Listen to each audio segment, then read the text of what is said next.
கர்த்தருடைய நாமம் மகிமைப்படுவதாக.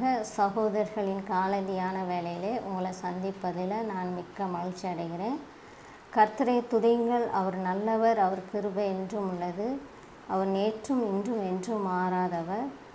நம்மளுடைய சிந்தனைக்கு தேவனுக்கு சொந்தமான ஜனம் என்கிற தலைப்பில் நாம் சிந்திக்கலாம். தேவனுக்கு முக்கியமான நபராக மாத்திரமல்ல, நித்திய ஜீவனுக்கு பாத்திரங்களாகவும் தேவனுடைய ஜனங்களுக்கு சொந்த ஜனங்களாக நாம் இருக்கிறோம். 1 பேதுரு 2ஆம் அதிகாரம் 9வது வசனத்தையும் 10வது வசனத்தையும் வாசிப்போம். நீங்களோ உங்களை அந்தகாரத்தில் நின்று தம்முடைய ஆச்சரியமான ஒளிவிடத்திற்கு வரவழைக்கிறவருடைய புண்ணியங்களை அறிவிக்கும்படி தெரிந்து கொள்ளப்பட்ட சந்ததியாயும் ராஜரீகமான ஆசாரிய கூட்டமாயும் பரிசுத்த ஜாதியாயும் அவருக்கு சொந்தமான ஜனமாயும் இருக்கிறீர்கள். 10வது வசனம், முன்னே நீங்கள் தேவனுடைய ஜனங்களாய் இருக்கவில்லை, இப்பொழுதோ அவருடைய ஜனங்களாய் இருக்கிறீர்கள். முன்னே நீங்கள் இரக்கம் பெறாதவர்களாய் இருந்தீர்கள், இப்பொழுதோ இரக்கம் பெற்றவர்களாய் இருக்கிறீர்கள்.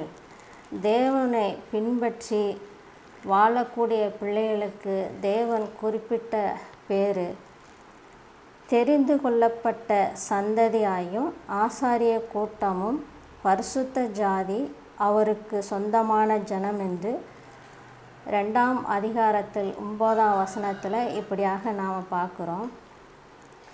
ஏன் இந்த பெயர் கொடுத்திருக்கிறார்? அவருடைய புண்ணியங்களை அறிவிக்கும்படி.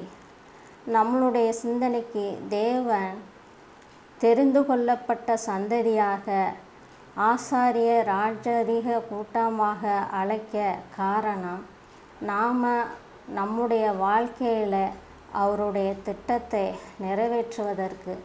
அவருடைய திட்டம் என்ன?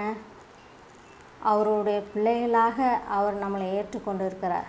முன்னே நாம் அவரை பற்றி தெரியவில்லை, அவருடைய இரக்கத்தை நாம் பெறாதவங்களாக இருந்தோம். இப்பொழுது அவருடைய ஜனங்களாக, பரிசுத்த கூட்டமாக, ஆசாரிய ஜனமாக, பரிசுத்த ஜாதியாக நம்மளை தெரிந்தெடுத்திருக்கிறார். அப்படிப்பட்ட நாம் மற்றவங்களுக்கு சுவிசேஷம் அறிவிக்கணும், மற்றவங்களுக்கு ஆண்டவரை பற்றி சொல்லணும், அவங்கள சத்தியத்தில் வழிநடத்தணும்.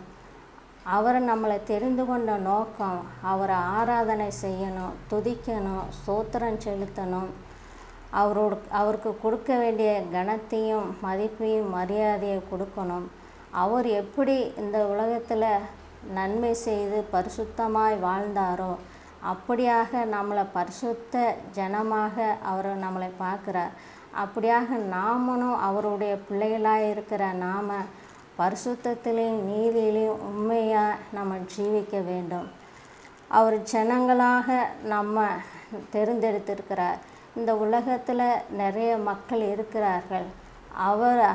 அவருடைய நாமத்தை தெரியாமலும் அறியாமலும் இருக்கக்கூடிய ஜனங்களுக்கு நாம் தேவனுடைய பிள்ளைகளாக இருக்கிற நாம் தெரியாத மக்களுக்கு சுவிசேஷம் அறிவிக்கணும், அவங்கள சத்தியத்தில் வழிநடத்தணும், அவங்களுக்கு நன்மைகளை செய்யணும்.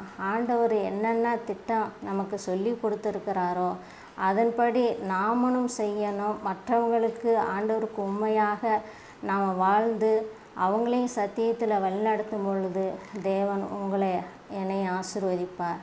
தேவனுடைய நாமம் மகிமைப்படுவதாக. ஆமென்.